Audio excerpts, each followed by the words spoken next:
Hello children, आप लोग कैसे हैं? आशा है आप स्वस्थ और सुरक्षित होंगे। चलिए हम लोग आज का पाठ शुरू करते हैं। आइए आज हम लोग समानार्थी शब्द पढ़ते हैं और ये है हमारा पाठ नंबर 10, पेज नंबर 51 या 51। एक चित्र देखें, चलिए देखते हैं।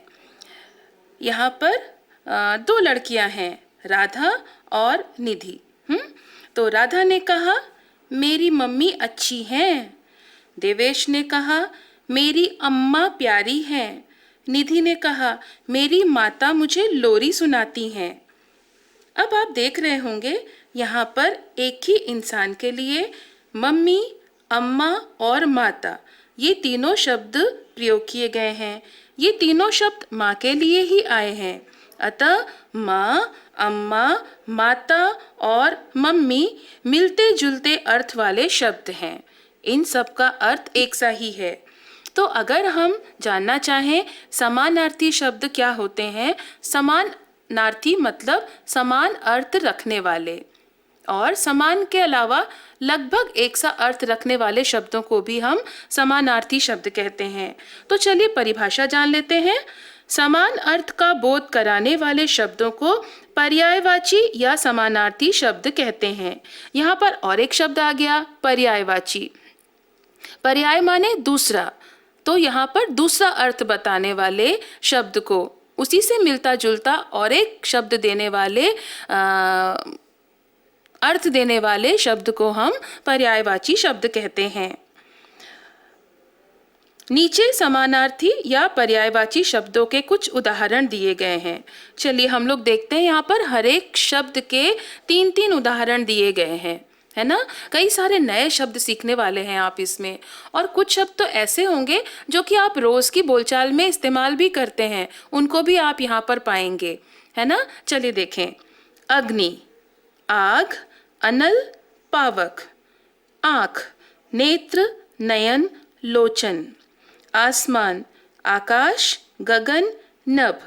ईश्वर, भगवान, प्रभु, परमात्मा। अगले पेज में आ जाते हैं, वो है पेज नंबर 52 या 52। उपवन, बाग, वाटिका, उद्यान। औरत, नारी, महिला, स्त्री। कमल, जलज, पंकज, नीरज। गृह, भवन, सदन, घर। चंद्रमा, शशि, मयंक, चांद। पक्षी, खग, विहग, पंछी। जल, पानी, नीर, अम्बु। पृथ्वी, धरती, भू, धरा। फूल, पुष्प, सुमन, कुसुम। रात, रात्रि, निशा, रजनी। वर्षा, बारिश, वृष्टि, बरसात। वृक्ष, पेड़, तरु। शरीर, काया, बदन, तन। सांप, सर्प, विषधर, भुजंग। संसार, दुनिया, विश्व, जगत। सूरज, सूर्य, रवि, दिनकर। हवा, पवन, समीर, वायु। अब हमने इन शब्दों को जान लिया। चलिए अब इनके प्रयोग भी देख लेते हैं। यहाँ पर आप एक पेड़ देख रहे हैं और उसमें एक सर्प लिपटा है या सांप लिपटा है।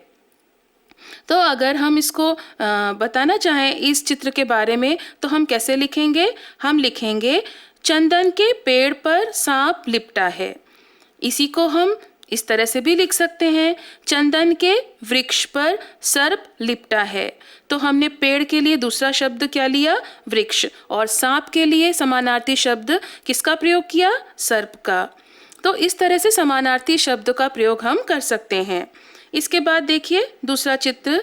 एक बच्चा बड़े मज़े से नहा रहा है। तो उसको हम चित्र को किस तरह से लिखेंगे? अगर हम आपसे कहा जाए इसका एक वाक्य लिखो इसको देखकर, तो आप कैसे लिख सकते हैं इसको? लड़का अपने बदन पर पानी डालकर नहा रहा है। इसको हम ऐसे भी लिख सकते हैं, लड़का अपने तन पर जल डालकर नहा रहा है। हमने क्या किया? बदन के स्थान पर तन का प्रयोग किया और पानी के स्थान पर जल का प्रयोग किया, और समानार्थी शब्दों का इस्तेमाल करते हुए वाक्य को दो तरीके से हम लिख पाए। फिर हम देखते हैं दो पक्षी प्यारे प्यारे उड़ रहे हैं, तो इसको हम लिखते हैं आकाश में पक्षी उड़ रहे हैं, और हम लिख सकते हैं नभ में खग उड़ रहे हैं। तो इस तरह से हम देखते हैं कि किस तरह से हम बोलचाल की भाषा में लिखने में या बोलने में या पढ़ने में समानार्थी शब्दों का प्रयोग करते हैं। चलिए अब हमेशा की तरह हम कुछ अभ्यास कार्य करेंगे, जिससे कि हमको इन सब कार्यों का, इन सब जो चीज़ें हमने पढ़ी हैं उनका अभ्यास अच्छी तरह हो जाएगा।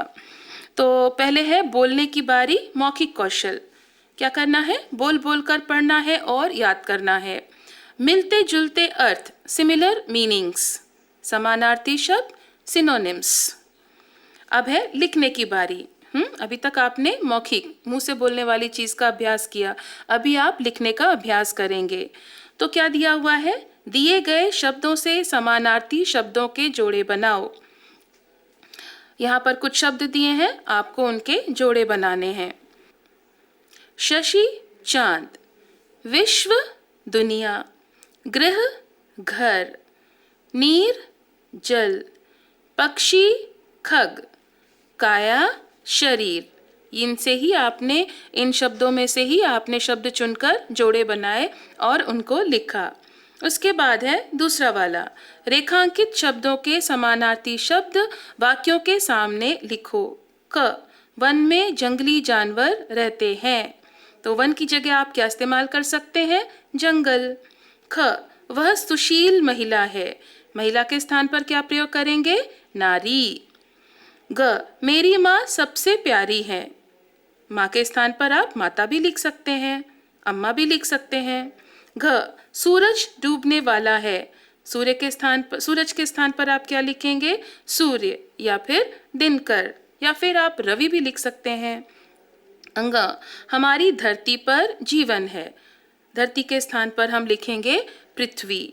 तो इस तरह से आपने रेखांकित शब्दों के सामने आपने समानार्थी शब्द लिखे।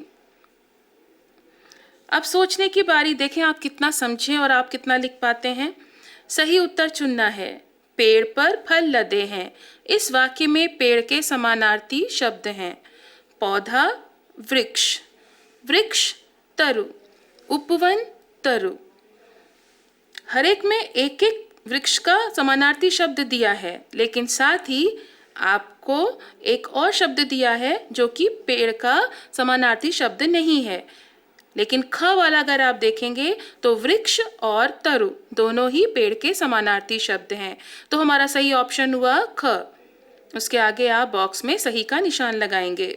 उसके बाद सेकेंड वन, दूसरा वाला, पुष्प और फूल से मिलते जुलते अर्थ वाला शब्द है। प्रसून, गुलाब, कमल। अब आप कहेंगे गुलाब और कमल भी फूल हैं, लेकिन ये एक फूल के प्रकार हैं, है ना, एक फूल के नाम है। लेकिन सिर्फ अगर हम फूल कहें तो फूल का दूसरा शब्द है प्रसून। 3, यह शब्द अग्नि का समानार्थी नहीं है, तो आग अग्नि का समानार्थी है।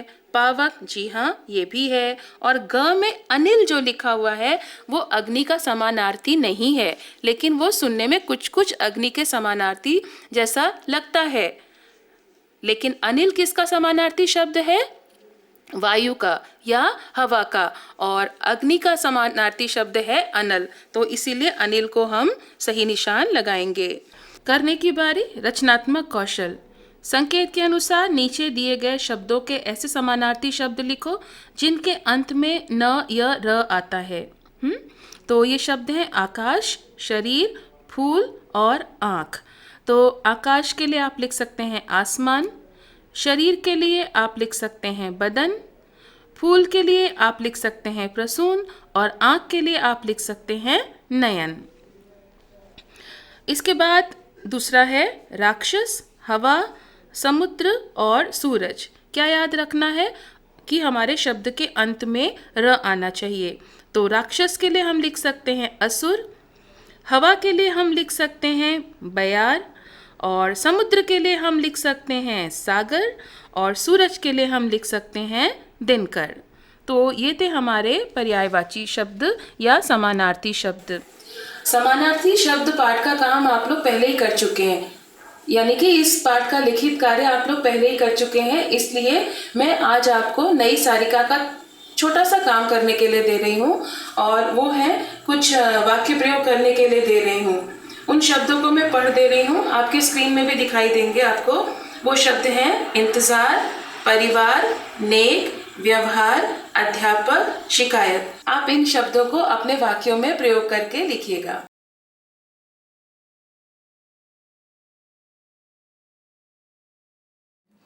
तो इसी के साथ हमारा आज का लेसन खत्म होता है। मुझे उम्मीद है कि आपको ये लेसन अच्छी तरह समझ में आया होगा और इस लेसन से रिलेटेड सभी काम आप अच्छी तरह से कर पाएंगे। तो स्वस्थ रहिए और सुरक्षित रहिए।